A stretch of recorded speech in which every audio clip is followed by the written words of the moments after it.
Reese Aguilar, and you want to introduce yourself a little bit? I am Reese. I was a debater at Loyola High School in Los Angeles for 4 years, and I debated at UNLV for 4 years. And we're here to talk to you about introduction to policy debate. So more or less what we're going to do is we're going to go over the Tollman model and parts of an argument in general, what is an argument, how to answer them in general, and then we're going to transition to generally what is policy debate, what are the main takeaways from it, what are the big things to know about policy debate, and then we're going to talk about the stock issues for an affirmative, and then if we have time, we'll get into the parts of disadvantages as well.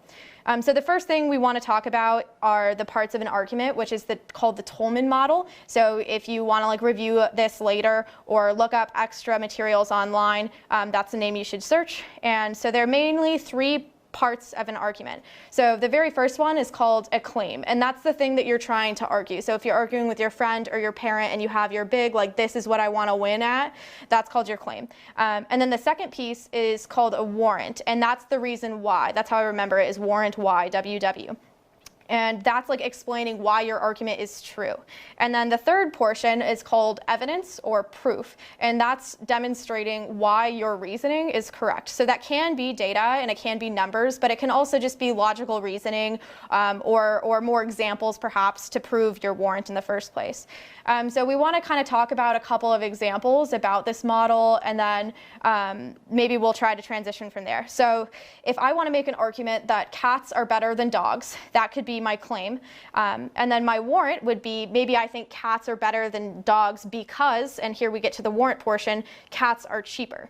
So that is my logical reasoning as to why my claim that cats are better than dogs is true. And then the final portion of the Tollman model, the third portion, is evidence. And our evidence for my claim that cats are better than dogs and my warrant that cats are cheaper than dogs are that dogs are bigger than cats. So maybe they eat more food and they consume more, which costs more money because they eat more frequently and they're larger on average than cats. And they also require things like toys, and maybe they get sick more often. I'm not sure, but maybe these are some examples of different pieces of evidence you could use. So in the context of debate, if you've done something like Congress or PF or LD before, you would look at these as your experts talking about the subject that you're trying to prove, or some statistics that you would use to verify your argument. So those are all the evidence or proof portions of your argument. So one that's maybe a little more relatable to my life in high school than arguing cats are better than dogs are trying to convince my parents that that maybe doing chores makes it harder for me to get into college because I don't want to do chores anymore. So my claim is that doing chores makes it harder for me to get into college. Then a warrant potentially for this argument, one of many potential warrants, is that if I focus on chores, then I'll have less time to study. So that's a reason why doing chores, that's one intermediary step for why doing chores would make it harder for me to get into college. And then my evidence for why my warrant is true is that if I spend time studying, that I won't have, or if I spend time doing chores, I won't have time to study. So those are kind of three general portions of the Tollman model, parts of an argument. I would definitely implore any of you to try to reach out with some examples. You can email us for sure. We'll make sure that you have that contact information posted later. But just in general, try to come up with arguments that maybe you've had with your family or your friends, or just that you've maybe debated before or you've read about, and then try to break it down into what is the claim of this argument, what is the warrant, and what is the evidence or proof used in this argument. And it's a really good exercise to just get in the habit of doing. So I kind of talked about the Tollman model at the beginning, hoping that maybe some people would tune into the live stream at this point. So now I'm going to go a little bit out of order and talk about the LVDL in general. So LVDL is the Las Vegas Debate League, and we're really excited to have a whole new revamp this year, and we have a lot more structure. We have a lot of scheduled lectures, and we're hoping to do things like live stream more often so that some of you that aren't able to come maybe after school or have other commitments can still participate and still learn from some of the awesome lectures we have here. So Reese and I are just two of the many lecturers we have here at the LVDL that will work with a variety of different students from different schools, and we really want to help students that are new to the program or new to policy in Clark County kind of get all the information that they need and really have people that they can reach out to in the future, because if you talk to, I think, anyone that's really done debate for a long time, it's extremely influential. I think for Reese and I can both say that. It can mean that you can go to college or potentially get scholarships, and you can do a lot better in your classes, things like that. So we're huge proponents of debate generally, but especially policy debate, and we think it's really important. So we'd really love to see you all. We're going to stick to Mondays at 4:30 to 6:30, and those dates are posted on our Facebook page, the Las Vegas Debate League page. So you should definitely check us out there to see the dates when you're coming in the future, and definitely feel free to reach out to us there. I think, is there anything else I should mention about the LVDL generally? I think it's pretty good. It'll help your competitive success. It'll introduce you to an activity that'll change your life if you give it a chance. Yeah, so we like the W's, and that's why we're here. So the next thing we're going to talk about is how to refute someone's claim. So we're going to go over 5 different ways. So just as a reminder, the portions of the Tollman Model are claim, warrant, and evidence. So starting with our 5 ways to refute someone's claim. First is a direct denial or direct refutation. So if they say the sky is blue, you say the sky is purple. That's a direct refutation.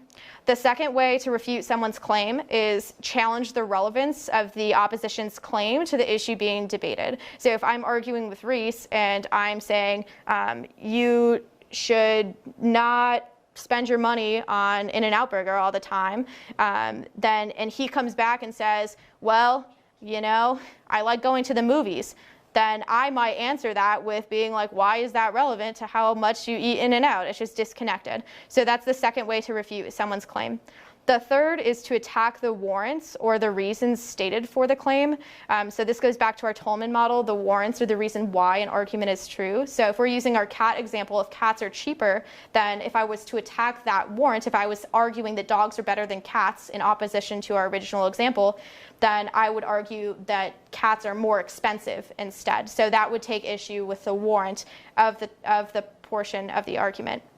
The fourth way to refute someone's claim is to attack the evidence or the proof used to support the claim. So when I was doing the cat example earlier, I said that cats tend to require less toys and supplies, etc.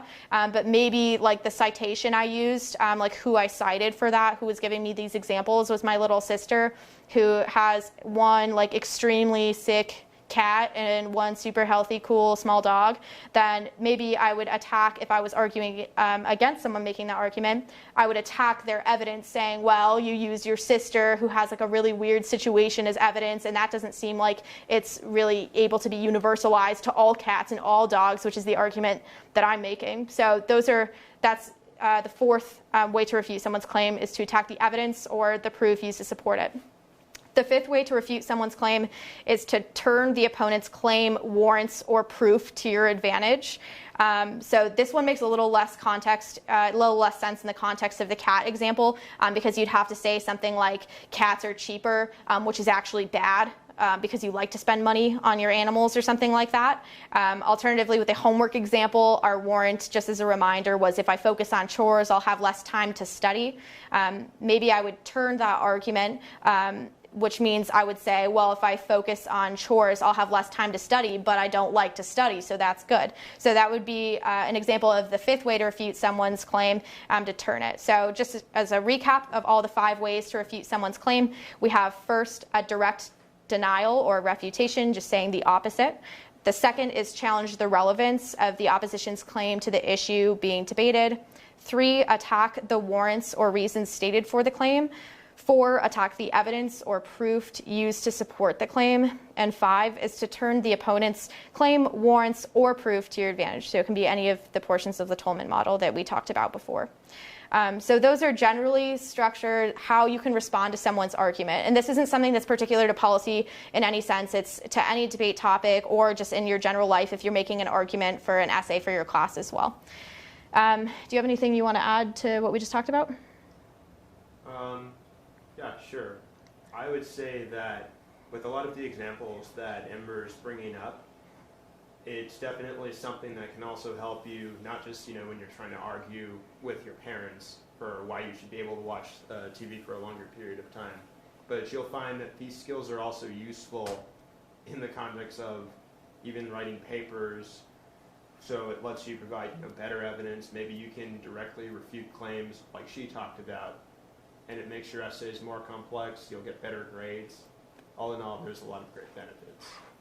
Awesome. Okay, so the next thing we're going to talk about now, after we moved on from refuting claims, is something called offense versus defense. You've probably heard this before in context of sports. So offense is like the person trying to score, and defense is trying to prevent the other team from scoring. So you can apply that to whichever sport you prefer.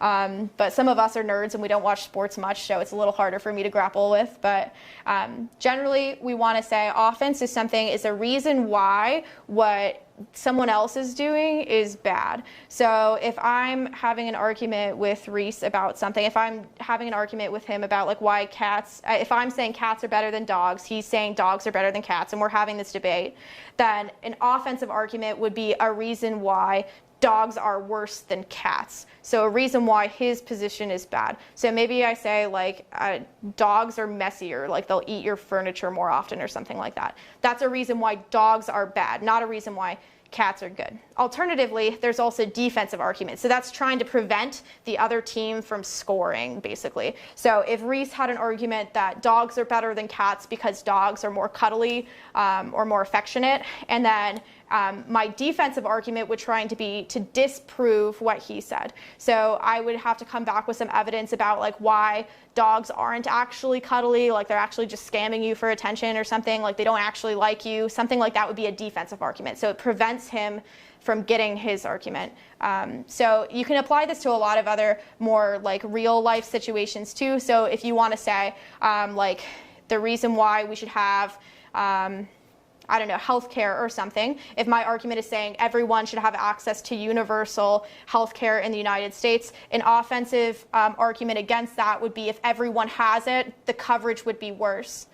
So that's me arguing against myself. That's a little abstract. So I'll say that I think that everyone should have health care in the United States, and maybe Reese is debating against me, then he would say an offensive reason why like health care is bad is that it means it reduces the quality when it's provided on the national scale by the government. And then a defensive claim that Reese could make against me is maybe saying that one of my arguments isn't true. So if one of my arguments about why everyone should have access to health care from the government is that means that everyone can get care when they're sick or something. They can go to the doctor and they have access to be able to do that if they can't afford it otherwise. Then Reese's argument would have to be that's not true. There are other obstacles perhaps, or alternative causes is a phrase you'll hear in debate for reasons why people can't get to the doctors. So maybe if they lack health insurance in the first place, maybe they don't have money, like they don't have time to take off work, and so it's a reason why my argument isn't true.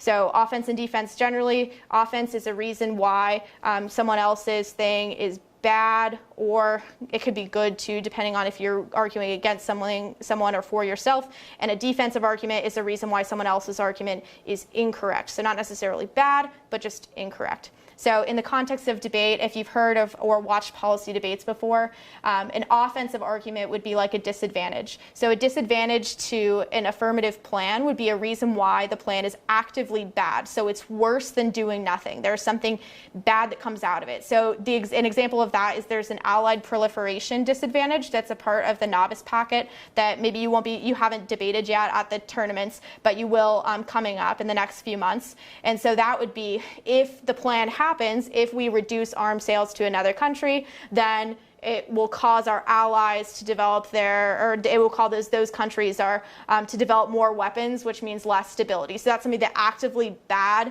would happen as a result of the plan. Whereas defense would be a reason why the plan is untrue. So if you're reading like there's like a Yemen AF, I think, for example.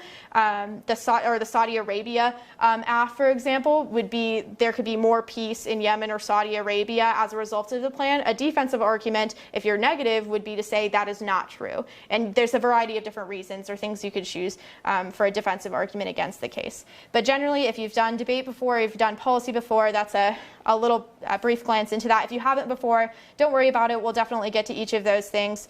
So don't stress if that was a little bit too much, you don't know about the topic at all yet.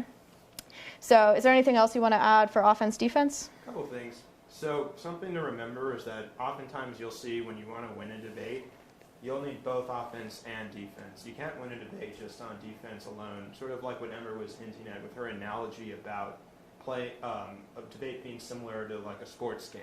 You can't just win a game if you stop the other team from scoring. You need to score as well. So a contextual example, like in the context of, I suppose, the proliferation dissad.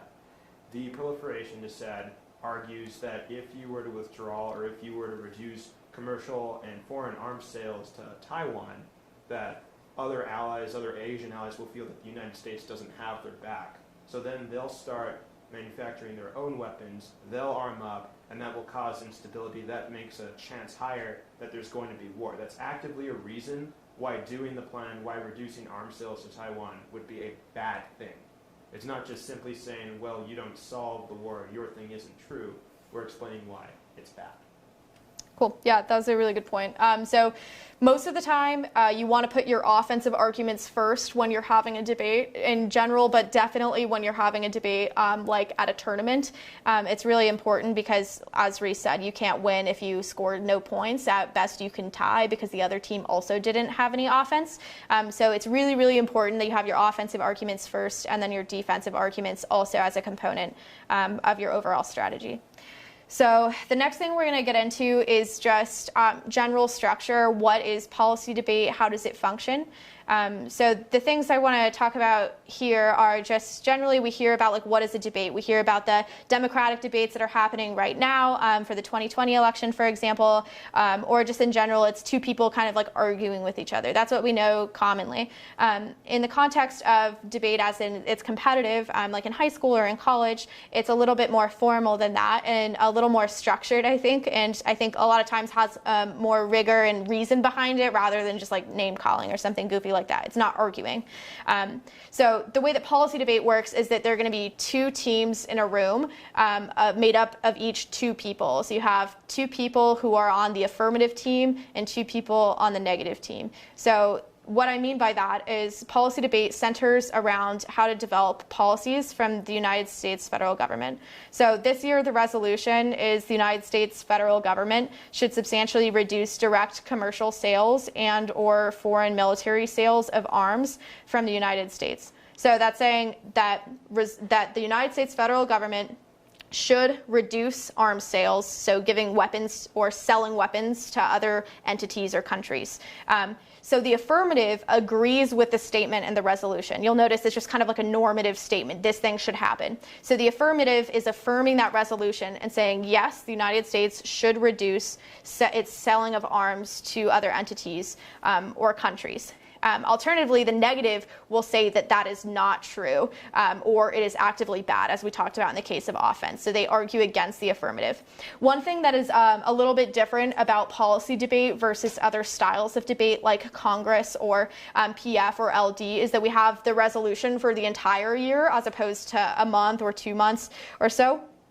So you really dive in deeper to those things. And we also focus on individual plans that pertain to the resolution. So when you're affirmative, you're not saying, in general, the United States should reduce its selling of arms. You're saying, here is one particular instance in which the United States should reduce its arms. Maybe more than that, but usually just choosing one particular area. So one of the novice packet AFs includes reducing arms sales to Saudi Arabia. So that would be one policy provision proposal that the affirmative could say would be a good idea, that is an example of the resolution that they would use for their plan, is a word we'll discuss more in a moment. But generally what you need to take away from this little spiel is that policy debate focuses on a resolution. The resolution is a normative statement saying something should happen. The affirmative agrees with that resolution and provides one particular policy, an example of that resolution, that normative statement that means it would be a good thing, and the negative argues against the plan that the affirmative proposes.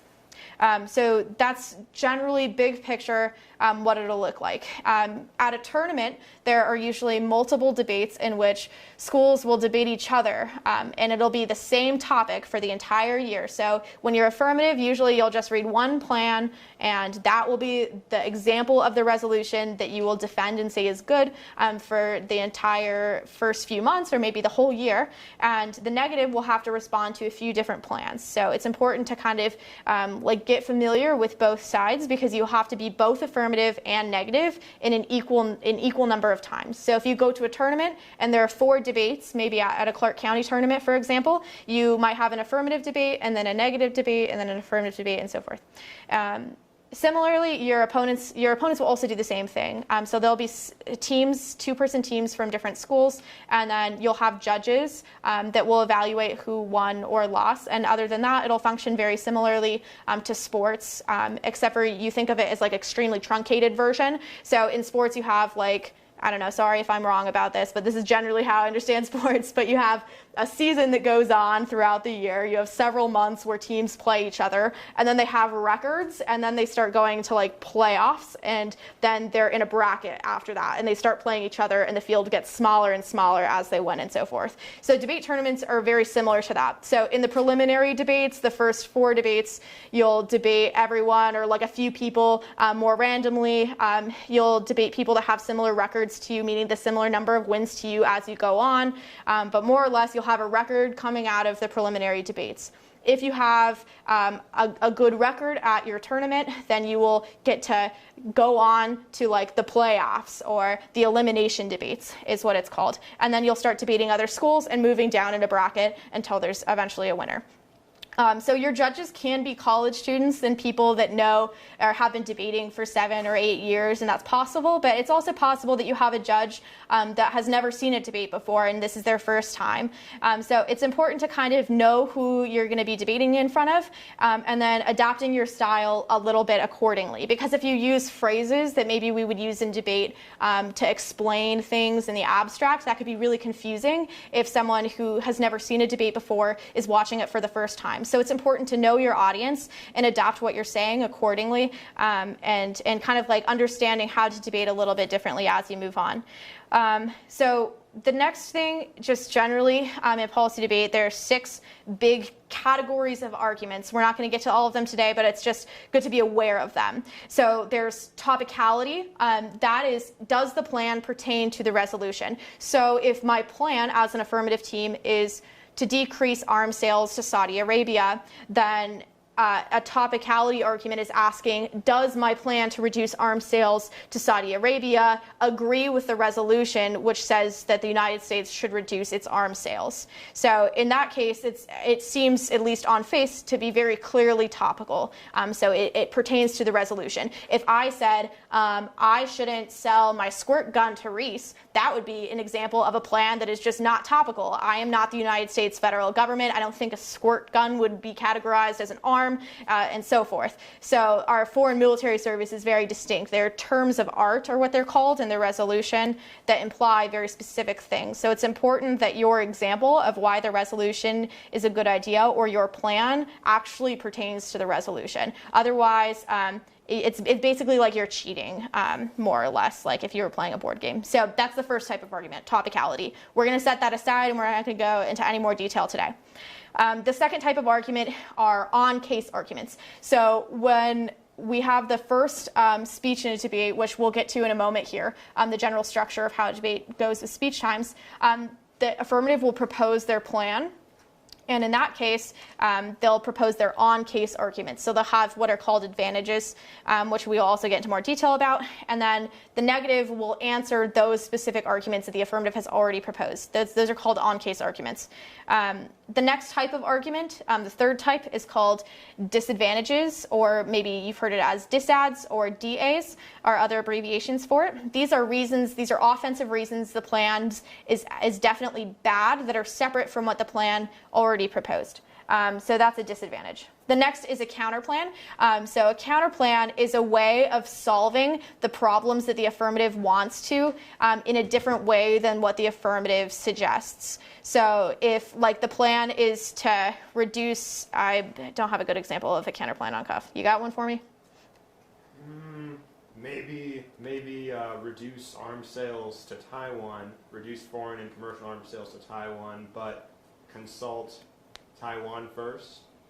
Or consult China first or something. Or consult China first. Like, sure. Those are different. Those are examples yeah. of counterplans. There are some legitimacy problems with a couple of them, but we'll talk about that. Yeah, we won't worry about details about that right now, so we'll definitely get into details about that as the semester goes on. Another example is if the Saudi Arabia affirmative reads like a Yemen human rights advantage. A counterplan to that could be to give more human rights aid to citizens in Yemen.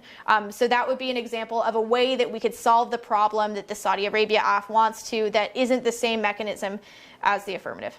Okay, so that's the fourth type of general argument. The fifth type is called a critique. You will also hear this abbreviated as a K because of the German word for critique is spelled with a K.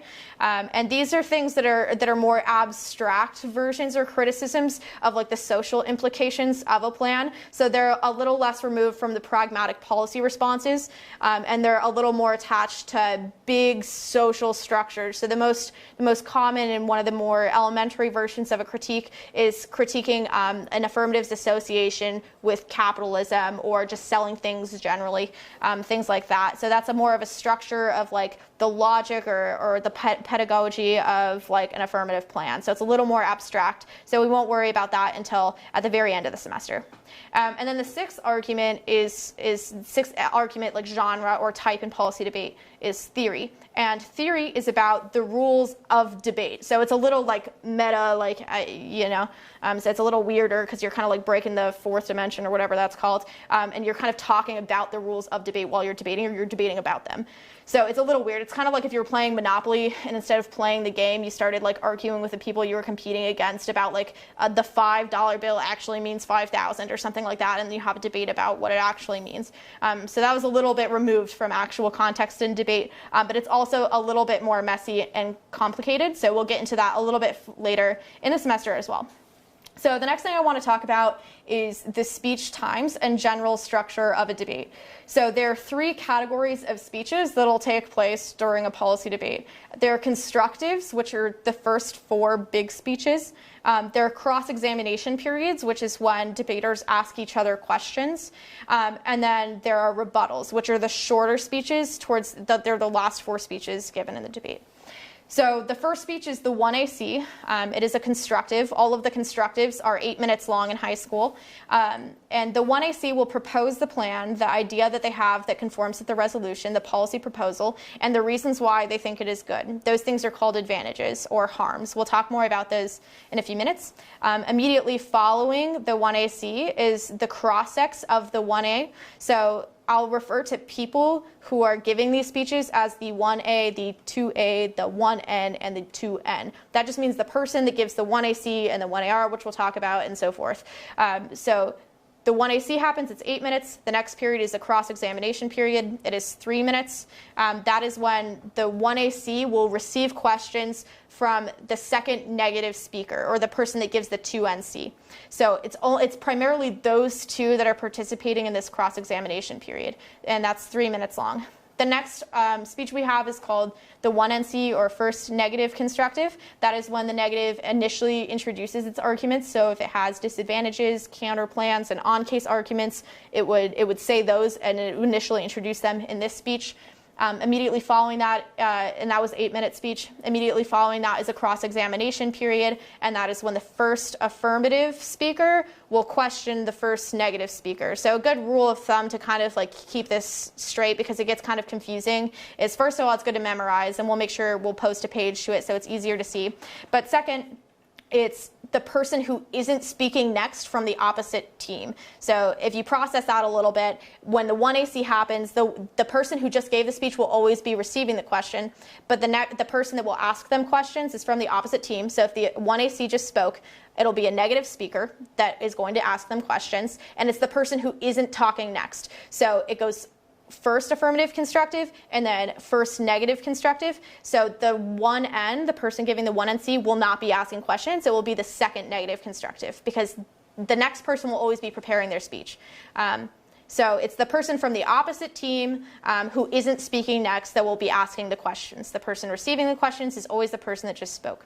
So we have the 1AC, the cross-ex of the 1AC, the 1NC. There's a cross-ex of the 1NC given by the first affirmative speaker. Then we have the 2AC, the second affirmative constructive, also 8 minutes, all the constructives are, followed by a cross-examination period, which is 3 minutes, given by the first negative speaker that will answer the arguments that the negative has proposed. And then we have the second negative constructive, also 8 minutes, followed by the cross-examination of the second negative speaker, which will be given by the second affirmative speaker. Again, we'll post this, so don't stress. I know this is a lot of words I'm saying that sound very similar. And then after that, there are only cross-examination periods after the constructives. Again, all the constructives are 8 minutes, cross-ex periods are 3 minutes. Immediately following the second negative constructive, it gets a little weird. Instead of following the same order, so far we've had affirmative, negative, affirmative, negative. Now we're going to switch it up and start negative, affirmative, negative, affirmative. So then after the cross-ex of the 2NC, there will be the 1NR, the first negative rebuttal. That will last 5 minutes. Immediately following that, there's no cross-examination. There's just the first affirmative rebuttal, followed by the second negative rebuttal, followed by the second affirmative rebuttal. All of the rebuttals are 5 minutes. So in all, this sounds like a lot of minutes and a lot of things to remember. It definitely gets easier after you've had a couple of debates and had some practice with it. You also get a little bit of time in between to prepare for your speeches. I think in Clark County right now, they're using 8-minute rules. You should be careful. Different tournaments have different rules about how much time you're allowed to have. But that's the amount of time that you get to spend in between speeches or in between cross-examination periods to get ready for your next speech or to talk with your partner, because you're definitely allowed to do that. You definitely should be doing that throughout your debate. So you want time to kind of strategize, to plan your next move, your next plan of attack, which is your preparation time or prep time. Right now, 8 minutes in Clark County, subject to change depending on the tournament. So those are our general speech times. We'll ensure that you have access to those so you can print them out. It's really good if you can memorize that. It's so stressful. I remember at my first tournament, I wasn't really confident, and I stood up to like give the wrong speech, and I got like super off and stuff. So definitely print it out, bring it with you, try to memorize it if you can, but it's hard, and don't worry about it if you forget. So the next thing we're going to talk about are the stock issues. These are the portions of an affirmative plan. And they have a fun acronym, which I would write if we had access to a whiteboard, but we're here.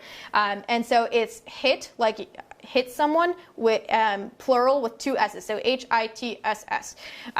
So the first one is called harms. This is a phrase that we don't use as commonly anymore. A lot of times you'll hear it referred to as advantages now, but this is reasons why your plan is a good thing.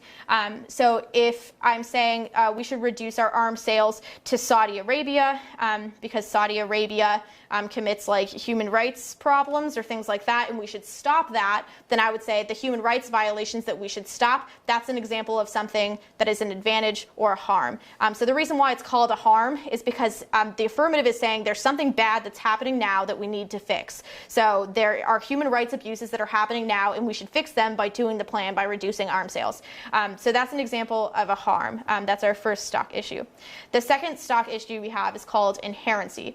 Inherency is kind of like a big word for what's going on right now. So you have to prove that your plan hasn't happened and that the problem is ongoing. So if I said human rights abuses happened 30 years ago, but they don't anymore, then doing a plan to stop human rights abuses is probably not very useful. So inherency is just proving that there is a reason why your plan still needs to happen right now, that it hasn't been solved or like dealt with in any meaningful way. That's inherency.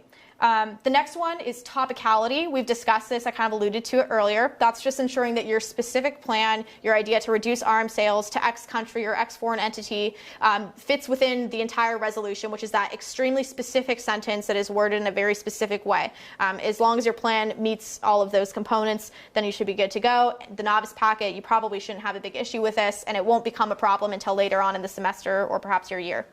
The next one is called solvency. This is really important. This is a big contentious one. So are the harms, especially they're very relevant in every debate for the most part. Solvency is proving that your plan can actually solve the problem that you've proposed it does. So if I'm saying like I have a plan that's gonna like stop Reese from being hungry again, and I'm gonna do that by giving him a bag of chips each day, then I would have to prove that Reese is no longer gonna be hungry because I gave him a bag of chips each day. That's kind of a hard burden for me to reach, and a lot of times it is because there are really big issues that affirmatives will propose that they're gonna fix. They're gonna say broad things like, we're gonna prevent a conflict, like an international war from happening, or we're gonna prevent human rights abuses from happening like almost altogether in this place. So there are big sweeping things that the affirmative is gonna try to fix. And then they'll have to demonstrate that the example that they've proposed, the way that they want to fix that, is actually going to be able to do that or solve that, which is why we have solvency. So I'd have to prove, like Reese, he only needs a bag of chips each day, and if I gave him one, then he would get that. And he would no longer be hungry. So I'd fix the harm of Reese being hungry by doing the plan, and it would solve, and I would have evidence to back that up. So a lot of times in the specific plans that are being proposed or people that we'll debate about, there's a lot of experts that are already talking about this, that have written a lot about that. So there are usually a lot of experts that will talk at least about part of what the plan does, or in the abstract, a potential plan. And what it could do to solve the problem that's being proposed. So that's solvency. The last one, the second S, is called significance. And this is one that's a little bit out of vogue. We don't talk about it as much in debate. It's definitely relevant, but it's just not like super, like people won't refer to it explicitly like they will with the other stock issues. So significance is just like, does the size or scope of what you're doing actually matter, or is it irrelevant? So let's say that me no longer selling Reese my water gun is somehow topical. We're just going to ignore all the other stock issues. I would also have to win that is significant to anything ever, and it's basically not. No one cares, like except for maybe Reese and maybe me, who would get money in a water gun out of the exchange, but no one else does, and that's pretty insignificant in the grand scheme of things. So you have to prove that your plan actually does something that is like meaningful, and it's a little bit arbitrary. Like, what is significant? Is 100 people enough, or 50,000 people enough? Like the plan would somehow affect. That's on the affirmative to prove that their plan is significant in some way, and a lot of times they'll be successful in doing so.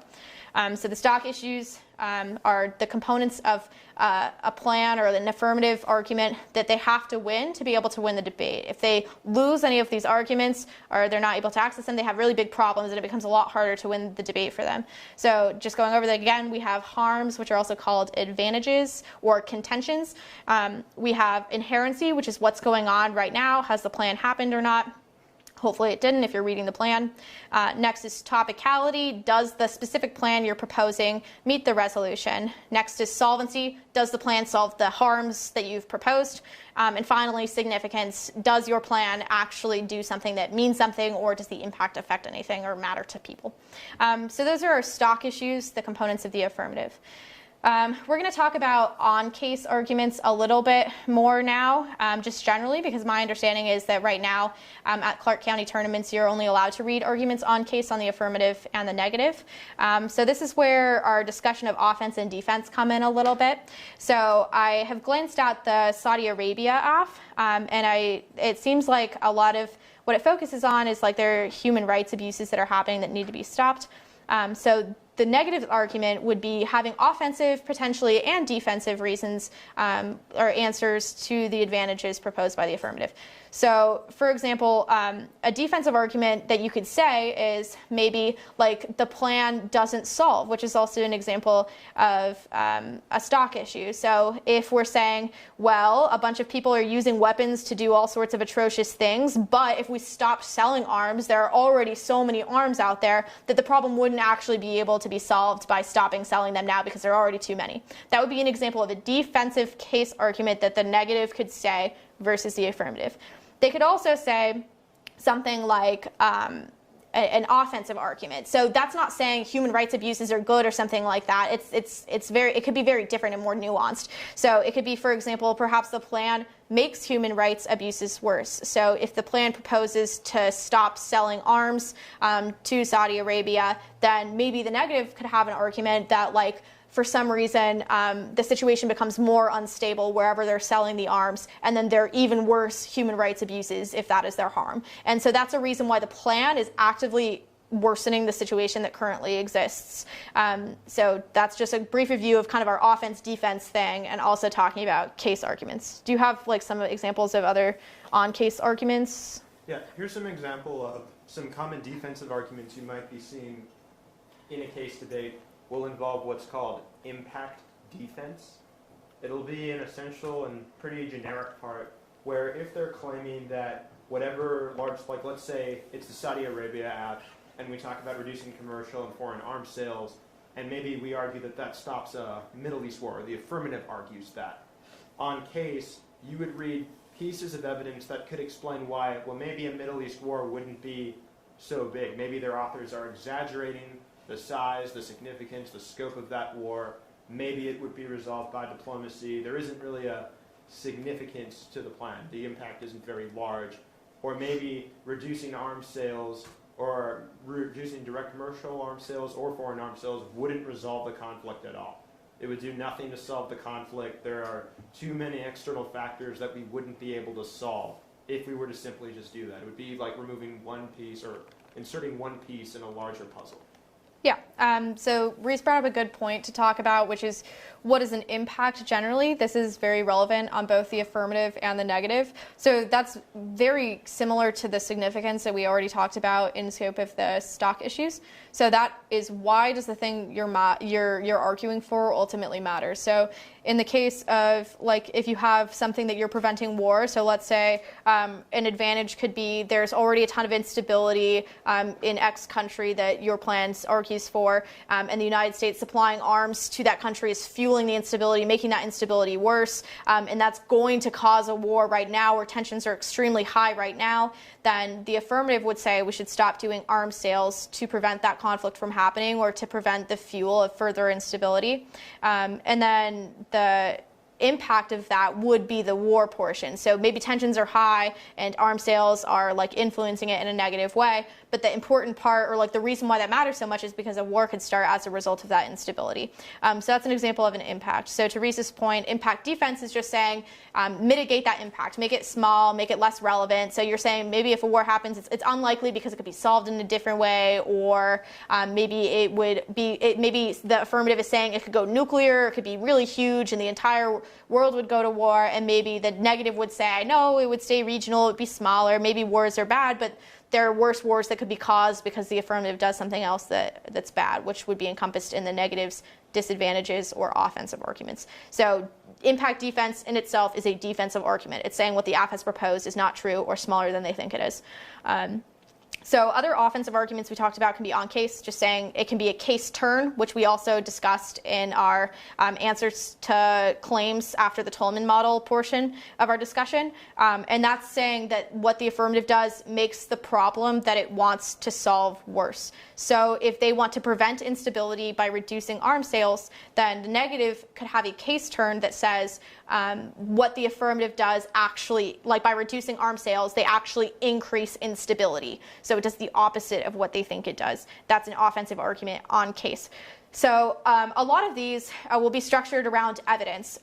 So you have this big novice packet with all these articles that are highlighted in a fun way, like they have tons of them, and you think you have to read fast or something to get through all of them.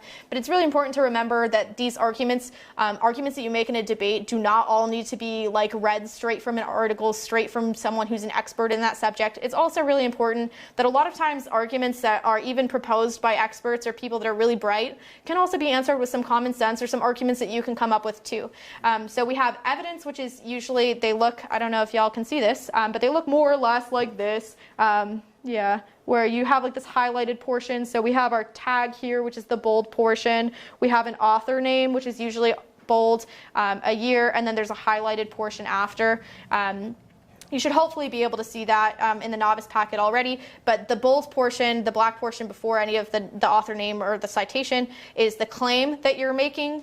Generally speaking, it might have some of a warrant as well, and then the evidence or some of the warrant could also be encompassed in the highlighted portion after the citation. So in a debate, the 1AC will typically, for the most part, be reading these pieces of evidence. A lot of times debaters will call them cards.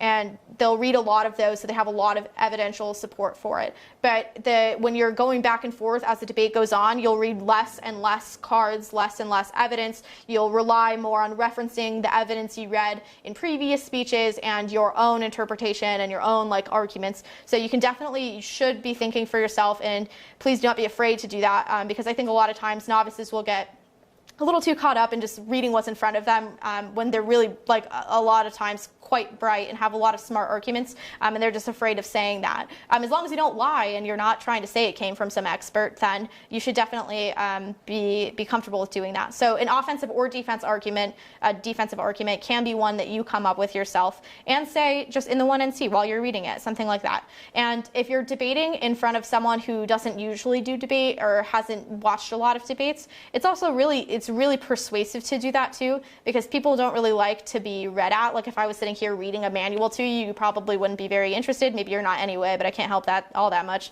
But the impetus of getting someone's attention is making eye contact with them, is connecting with them and understanding where they're coming from. So it's important to keep that in mind and understanding that you're smart too, and kind of having some confidence in that. So this on-case arguments.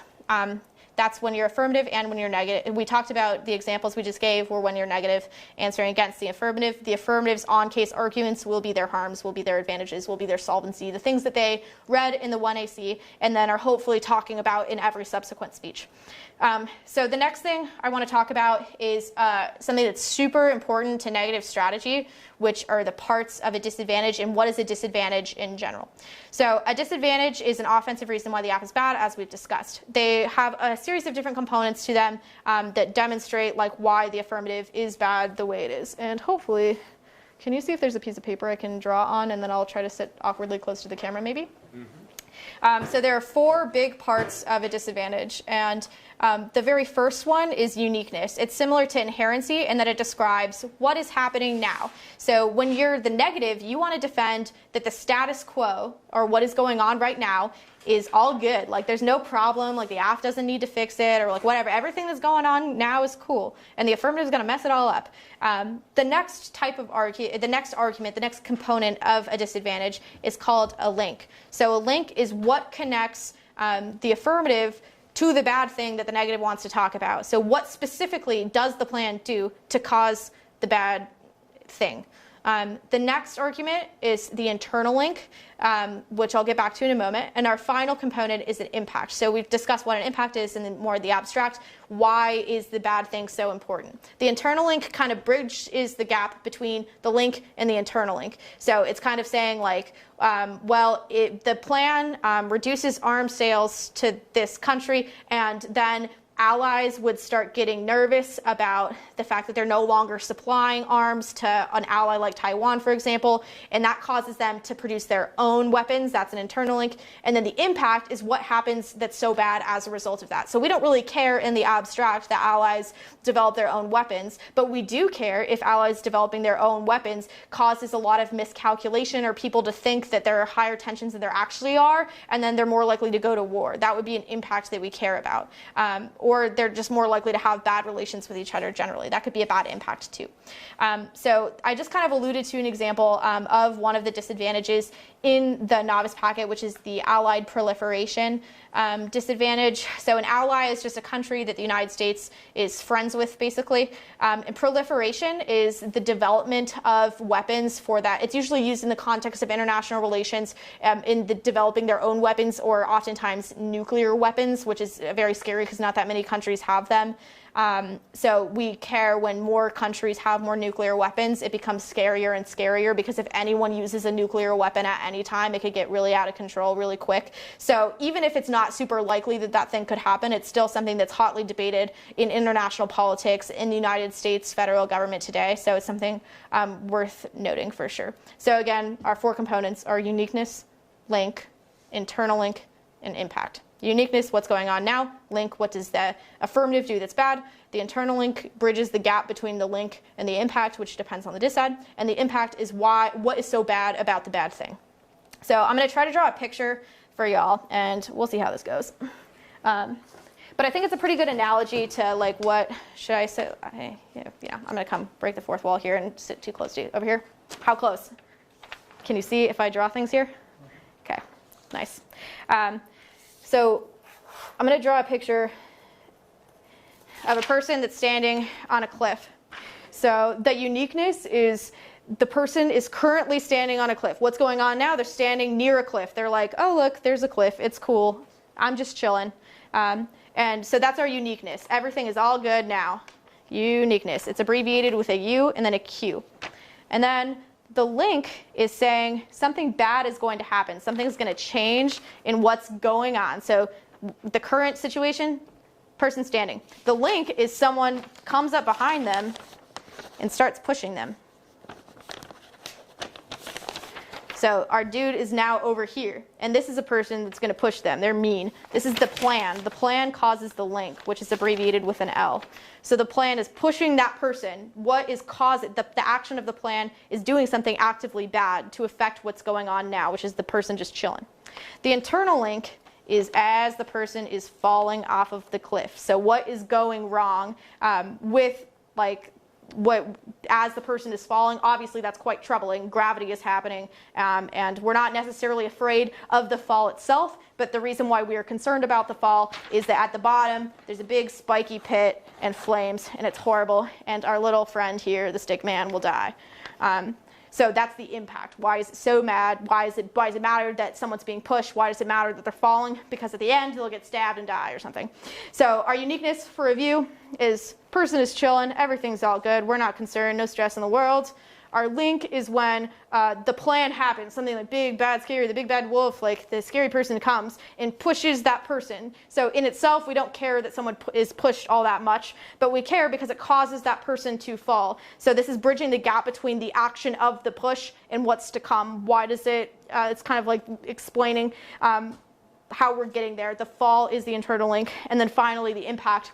The fiery pit at the bottom, the spikes or whatever, is a scary bad thing that happens as a result. So that's kind of just like a fun, goofy way of explaining the parts of a disad that hopefully help you remember those components.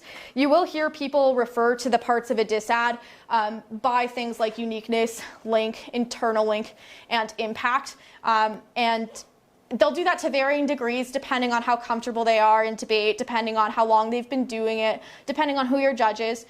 So it's just good to recognize the components of a disadvantage, even if you're not saying those words explicitly, so you know how best to argue against them when you're affirmative, and when you're negative too, because each of those four components are essential. If you lose one of them, if you forget to say one of them, then you can't have access. The rest of your arguments no longer matter. So you need all four components when you're negative. So in the 1NC, you're going to initially propose the disadvantage. You'll have a piece of evidence that describes what is happening now. So in the case of the allied proliferation disadvantage, our uniqueness argument is everything's all cool. All of our allies trust in the US. They think we got the biggest, baddest guns, and they don't care. They're not going to develop their own weapons because, like, USA, baby.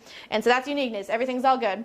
The link is, what does the plan do to change that situation, to change what's going on right now? So the link is, in the case of a Taiwan AF, if we stop giving arms to our ally, Taiwan, then our allies will start being like, oh gosh, like, they're no longer helping us out. They're not being cool. Like, the US is no longer a homie. We're out.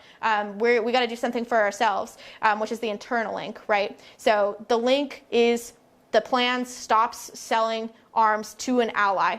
The internal link is that causes allies, our friends, and our other countries as our friends, are starting to stress out about that and start to develop their own weapons so that they can have security in their country if they don't feel comfortable with the United States providing that security.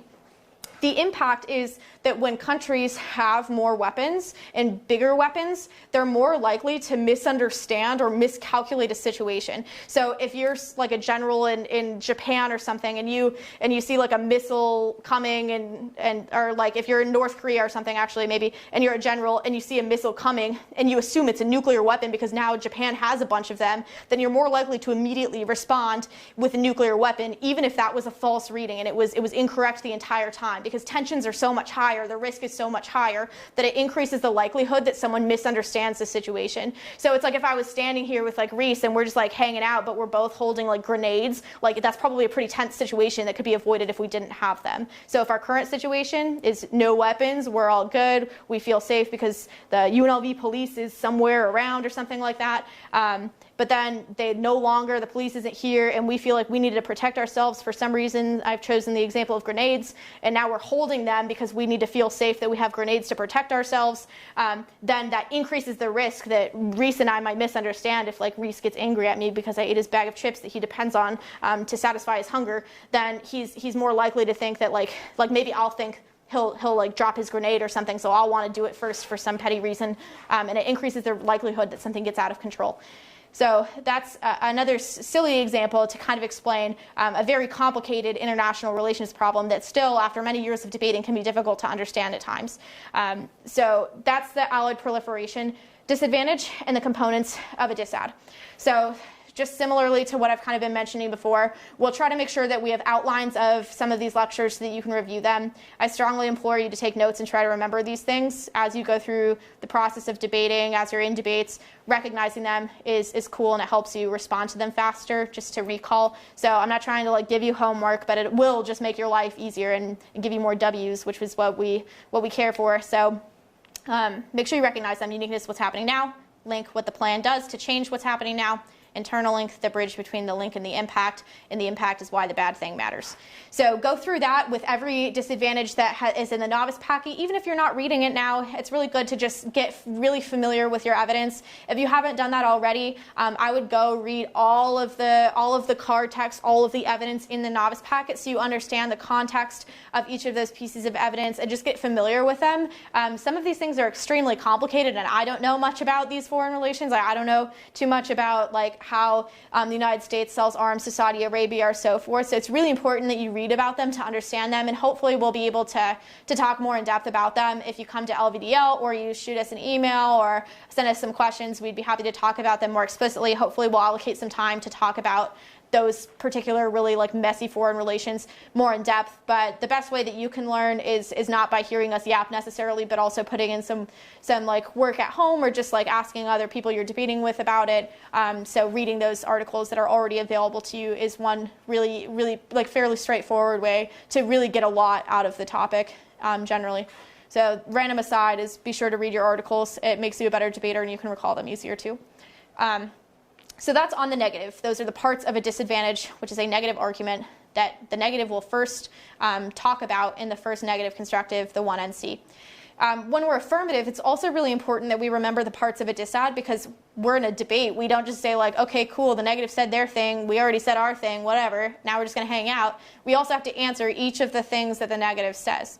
So if the negative says that allies are currently chilling, they're not going to develop their own weapons because they're comfortable with the United States security blanket because we have a lot of weapons, then the affirmative would want to say, basically it's pretty clear, it's the opposite of what the negative says. So they want to say their claim about what's going on right now isn't true. So maybe the affirmative would say, well, our allies are already kind of stressed, you know, like Donald Trump is president and that's pretty scary. They don't maybe trust like the United States government as much. So he's just a little erratic, doesn't follow norms. So allies are already starting to think about or developing weapons. They're in the process of it. That's saying that what's happening now as characterized by the negative isn't true. The link is it depends on what the disadvantage is, what the affirmative's take should be on this situation. But the affirmative can do one of two things with a link. They can either have an offensive or a defensive argument. So a defensive argument, when you're affirmative and you're addressing the link component of a disadvantage, is just to say it's not true. So if it's the Allied pro-lift dissad and I'm reading the Taiwan AF, then I would say, well, Allies don't actually care about the arms we're selling to Taiwan. They're unconcerned with it. Yeah, they don't care at all. The alternative is what's called a link turn. So usually when you hear the phrase turn, that means offensive argument. So that's saying we'll take what the link said and we're going to say the opposite is true. So in this case, we would say the affirmative actually fixes the problem that the dissad says is true.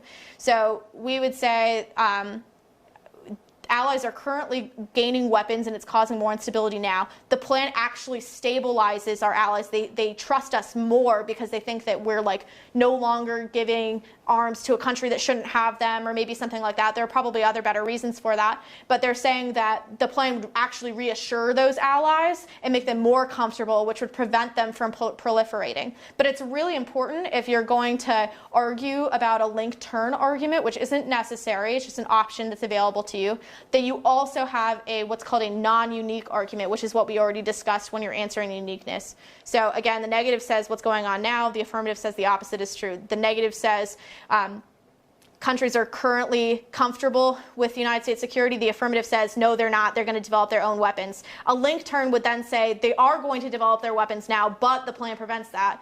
The negative would say the opposite, that the plan happening makes allies less reassured and more likely to develop a weapon. So those are that's the link turn strategy for the affirmative. That's an offensive strategy the affirmative can deploy against the negative. That's a lot of jargon words. So again, if you're stressed out about this, don't stress too much. We'll definitely review these things and take your questions as them. Hopefully, if you are also able to make it to LVDL in the future, so we can address your specific concerns or individual things you're concerned about. It's a little harder when I'm talking to you through the computer to do that. So that's a link turn strategy. That's answering the second component of the dissad. The next is addressing the internal link portion. So this is saying that that falling component, maybe we're just in that dumb analogy, we'd say no, gravity wouldn't exist. It would float a person down. They're just chilling, they're a feather, It wouldn't actually hurt them to fall through the sky, or that would never happen. They would just fly off because they have wings now, or something like that. That would be an argument against the internal link component. In the context of the Allied proliferation disadvantage, maybe you have an argument our allies do not have the capability to develop the really big weapons that the negative has proposed that they do. So if the negative is saying our allies like Japan or someone is developing a really big scary weapon, the affirmative's internal link defense, which is a phrase you'll hear, could be Japan doesn't have the technology or they don't have the resources to be able to do that, or maybe it would take a super long time or something like that. That's internal link defense. So again, a defensive argument against the third component of a dissad, the internal link. Finally, we have the impact portion of the debate. When the affirmative is arguing against the negative, they can also read impact defense. So impact defense is something that both teams will frequently be reading. And this is just saying that the big problem, the big war, the big conflict that the negative says will happen just isn't true, or is super overhyped and it's not as big of a deal as people seem to think it is. And that could be the affirmative's argument. One thing to pay attention to when you're debating big topics like this that are kind of messy with a lot of potential foreign relations and stuff is that sometimes the affirmative and the negative will have the same impact. So maybe they're saying there's potentially a conflict between China and Taiwan now, and that's the impact scenario, that particular conflict or that particular war for the affirmative, meaning that's what the affirmative's trying to solve. But then that's also what the negative says bad will happen. And this starts to get a little bit more confusing. Because if you've already said, as the affirmative, you're trying to fix this war, you don't want to say that that war doesn't matter. You don't want to read impact defense against the very same impact that you read. So it's really important to be cognizant, to kind of check with your partner and make sure that before you read impact defense, that your impacts are separate. There's a lot more strategic decisions that we'll get into in future lectures as well to discuss when or how to make decisions about when to read impact defense or not. But generally speaking, you do want to read impact defense against every dissad that you hear, so long as it's not the exact same one as your one single advantage if you only read one advantage. So that's our big picture. I'll try to review everything now, just like a brief summary Spark Notes version of this entire lecture. So first we went through the Tollman Model. There are three components of an argument. The claim, a claim is the big thing you're trying to win. The warrant, a reason why that's true. And finally, the evidence or data or other examples of why you think that your claim, or your warrant rather, is true. And that can be statistics. It can also be your logic. The next thing we went over is the 5 ways to answer a claim. So these are just generally answering arguments. And that is first, direct denials or direct refutation, saying the opposite. Second is challenging the relevance of the opposition's claim. Third is attacking the warrants or reasons stated for that claim. Fourth is attack the evidence or proof used to support the claim. Fifth is turn the opponent's claims, warrant, or proof to your advantage. We just discussed a link turn strategy that is an example of a turn. Next, we talked about the difference between offense and defense. Like just similar to sports, offense is when you're trying to gain a point. It's when you're trying to prove your argument is good or the other person is bad. Defense is when you're trying to say the other person's arguments are not true.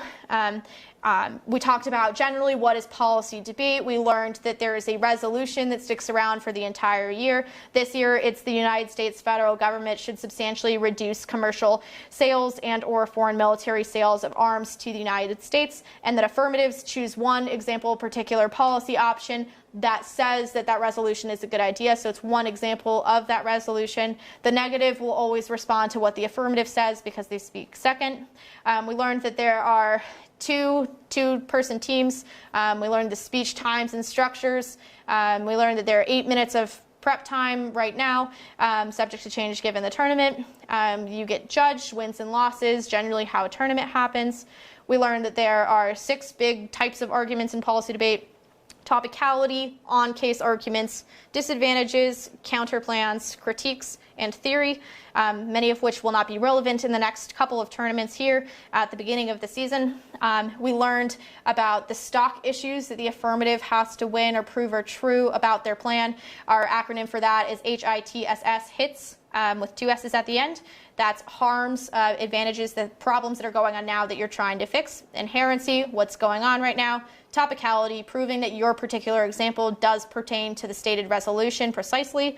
Solvency, demonstrating that your plan actually solves the problems that you said are going on. Significance, which is proving that it actually matters that you're doing anything.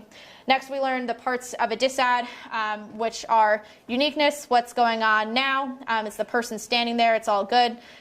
We learned on the negative, these are all negative portions. The link is what the plan does that is bad, the action that the plan takes. The internal link is what that causes as a result. It connects between the link and the impact. The impact is the really bad thing or even the medium bad thing that happens as a result of that. And we learned that when we're affirmative, we want to say a non-unique argument, which says that what's going on now as characterized by the negative is incorrect. And then we want to have link defense and or a link turn strategy. You can have both or either. We'll get into more strategy about how to choose between those two at a future time. Link defense is just saying the plan does not take that action or cause the same implications the negative suggests. A link turn is saying it actually goes the other way. The plan it solves the problem that disad has proposed. Internal link defense, there's not capability or that it doesn't cause that free fall portion to happen. And finally, impact defense, which is just saying that that problem that the negative says happens as a result of the plan is actually much smaller than the negative initially thought. So those are all the things we kind of went over today in our first LVDL live stream and in our lecture day. So we would really love it if anyone can join us at future times. If not, you can reach out to us. You can find at least me, I'm Ember Smith on Facebook, or you can feel free to send me an email at emberrsmith@gmail. That's EMBERRSMITH@gmail. And I'll be sure to give you contact information for other people too. So I can give you Reese's contact information. Be sure to just shoot me an email with any recommendations, things you learned, questions you had, and I'd be happy to send you back an email with those, or hopefully be able to see you in the future. Do you have anything else you want to add? No, pretty much we've covered it all. Cool. We'll see you again. Yeah, hopefully we'll see you in the next few weeks and throughout the semester. Good luck at future tournaments if you're debating soon. If not, hope to see you.